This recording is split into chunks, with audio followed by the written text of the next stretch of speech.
The first stage of a horizontal well involves a vertical hole drilled to just below the target formation.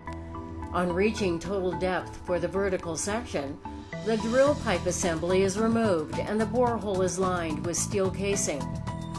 The next step is to cement the casing in place, and this is achieved by pumping cement down the drill pipe and forcing it through the casing shoe at the bottom of the well, and then up the void between the borehole and the casing until it reaches the surface. Once the well is cased and cemented, the drill assembly is again lowered and the horizontal section drilling commences. This involves penetrating the existing casing and requires a vertical depth of 100 meters to accomplish the gradual change from vertical to horizontal.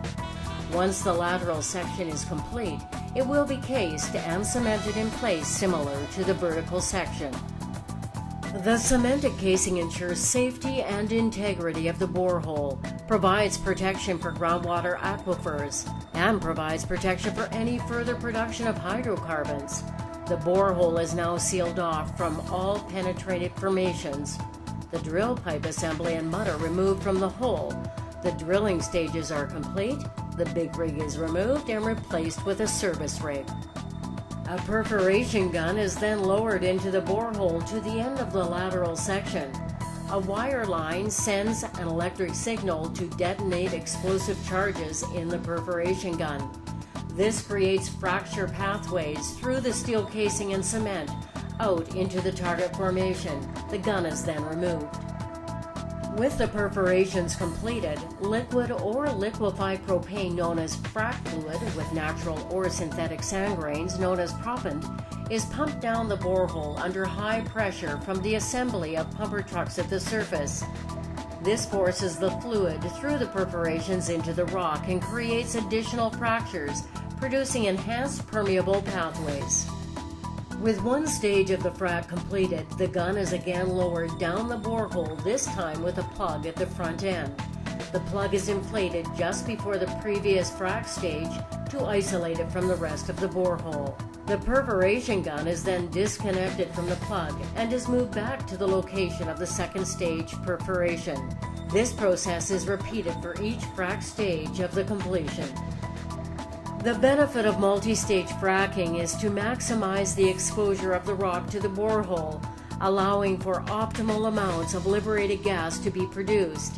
Industry is often using up to 30 frac stages in a completion. With time, the initial production of the well declines, and the frac process can be repeated to restore production rates. One industry trend is to use liquefied gas as the frac fluid to reduce the amount of utilized water. Under pressure, gas can be liquefied and will readily transport the proppant into induced fractures. When the confining pressure is reduced, the liquid will evaporate, abandon the proppant into fractures, and be readily recovered at the surface where it can be liquefied once more. The final step is to re-enter the horizontal leg with the drill assembly and drill out the plugs separating the frac stages. The service rig is removed and a wellhead valve assembly known as a Christmas tree is installed.